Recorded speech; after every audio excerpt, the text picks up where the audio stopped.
Fala galera, tudo beleza? Vamos aí a mais um gabarito comentado e agora eu estou com a segunda aplicação do Enem de 2010. Com a frequente adulteração de combustíveis, além de fiscalização, há necessidade de prover meios para que o consumidor verifique a qualidade do combustível. Para isso, nas bombas de combustível existe um densímetro semelhante ao ilustrado na figura. Então, tá aqui a figura. Um tubo de vidro fechado, que é esse daqui, fica imerso no combustível devido ao peso das bolinhas de chumbo colocadas no seu interior, né? Tá aqui as bolinhas de chumbo. Uma coluna vertical central marca a altura de referência, que deve ficar abaixo ou no nível do combustível para indicar que sua densidade está adequada. Então tá aqui, né, a coluna central. Como o volume do líquido varia com a temperatura mais que o do vidro, a coluna vertical é preenchida com mercúrio para compensar variações de temperatura.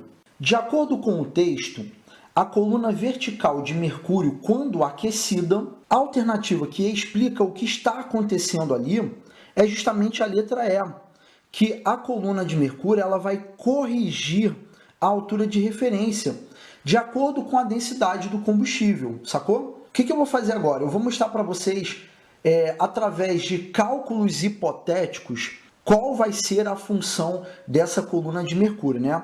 Eu vou até marcar aqui agora, letra B, falando que essa alternativa aqui poderia ser uma que muitos alunos poderiam ter marcado, né? Mas vamos agora começar com a parte de cálculo, que eu vou explicar para você e a gente vai discutir o porquê de não ter sido as outras alternativas, tá? Quando nós temos o aquecimento, o que vai acontecer?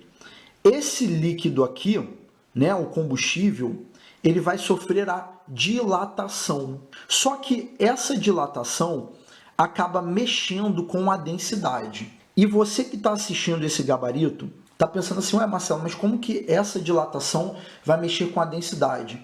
É bem simples, eu vou inventar alguns valores para você poder entender. Então vamos supor que a densidade do combustível que a gente está trabalhando é de 0,8 gramas por centímetro cúbico, tá? Eu estou colocando esse valor de densidade. É o que eu geralmente vejo aparecendo nos exercícios. Esse valor ele é obtido quando você tem uma referência de massa por volume. Então, o que acontece? Vamos supor que para se chegar a esse valor, eu tenho 0,8 gramas em 1 centímetro cúbico. Aí, quando eu fazer a divisão, né, de massa por volume, eu vou chegar a esse valor de densidade, tá? Então, olha só, quando eu tenho o aquecimento, né, aí ele diz o seguinte, olha, como o volume do líquido varia com a temperatura, o que a gente entende, o que a gente lembra das aulas de física, né, que com o aumento da temperatura a gente tem a dilatação. Então, esse valor de 1 centímetro cúbico, o que vai acontecer com ele? Ele vai aumentar por conta da dilatação. Então, ele está aumentando o espaço ocupado. Então, presta atenção. Se antes o meu referencial... Então, antes que você pergunte, Marcelo, de onde você está tirando esse valor? Eu estou inventando aqui, tá? Vamos supor que eu tenho 1 centímetro cúbico do combustível. A massa que eu tenho é 0,8 gramas, perfeito? Quando eu fiz o cálculo da densidade, eu cheguei a 0,8 gramas por centímetro cúbico. Aí, olha só. Quando eu tenho o aquecimento, o líquido vai expandir. Eu estou inventando agora que esse 1 centímetro cúbico passa a ser o quê? Então, preste atenção, passa a ser 1,2 centímetros cúbicos. Tranquilo? Marcelo, mas e a massa não vai alterar? Não. O que alterou foi o volume do líquido apenas. A massa do líquido, né, no caso o combustível, continuou o mesmo. Olha o novo valor de densidade que vai dar. Então, 0,8 dividido por 1,2, eu vou ter uma densidade nova igual a aproximadamente, né? Então, a densidade vai ser aproximadamente 0,67 gramas por centímetro cúbico. Esse novo valor de densidade, né, que diminuiu, o que a gente entende que vai acontecer? Esse tubo de vidro ele vai afundar um pouquinho. E aí, o que vai acontecer? Quando esse tubo de vidro afundar, a coluna de mercúrio estaria muito mais abaixo do que ela deveria estar, ou no nível, né, no caso. Por que isso, Marcelo? Porque a densidade do tubo de vidro tende a ficar praticamente a mesma, né? Até a própria questão diz assim, ó, como o volume do líquido varia com a temperatura mais que o do vidro, então eu poderia interpretar que essa variação da densidade do tubo de vidro seria mínima, né? Então, esse tubo de vidro iria afundar muito, porque ele vai ficar bem mais denso do que ele seria, né? Então, ele iria afundar. E a coluna de mercúrio, ela tem essa função de que, já que eu vou ter um aumento da temperatura, essa coluna de mercúrio ela vai dilatar, aumentando o seu tamanho.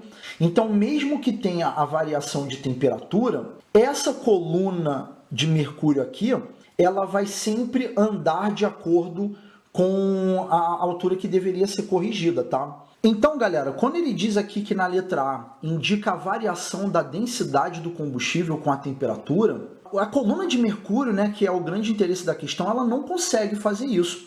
Ela não consegue indicar a variação da densidade do combustível. Ela justamente vai ter como função corrigir essa altura, né, de acordo com a densidade do líquido. Então, ela sempre vai estar corrigindo. Então, esse tubo de vidro afundou um pouquinho, mas como a temperatura aumentou, né, a coluna de mercúrio ela vai corrigir, né? Na letra C, ele diz que mede a temperatura ambiente no momento do abastecimento.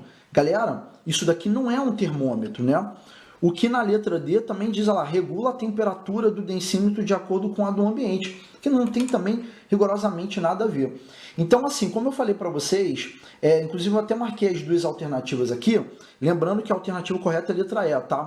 Por que eu acredito que alguns alunos marcariam a letra B? Simplesmente por falta de atenção.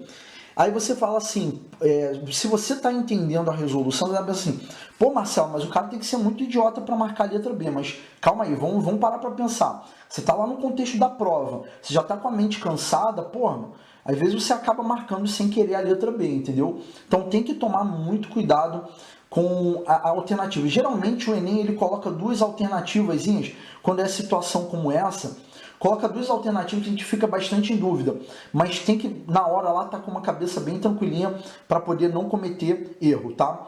Então a letra E é a alternativa correta. Espero que vocês possam ter sido beneficiados com esse esforço.